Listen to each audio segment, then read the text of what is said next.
ঝুমকি, গয়নাটা কোথায় আছে ফেরত দে, নইলে কিন্তু আজ আমি তোকে মেরেই ফেলবো বলে দিচ্ছি। এটা পরিবারের মান সম্মানের ব্যাপার। অভি বলে, ছুটি অনেক হয়েছে, এবার তুমি চুপ করো। আমি জানি একমাত্র তুমি এ কাজ করতে পারো না। ছুটি বলে, সবাই যখন আমাকেই সন্দেহ করছে তাহলে আমার জিনিসপত্র সার্চ করা হোক।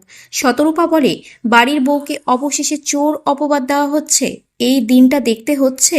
অভি সবাইকে বলে, এই হার চুরি হওয়াতে তোমরা ছুটির ওপর দোষ দিচ্ছ, এটা মেনে নেব না আমি।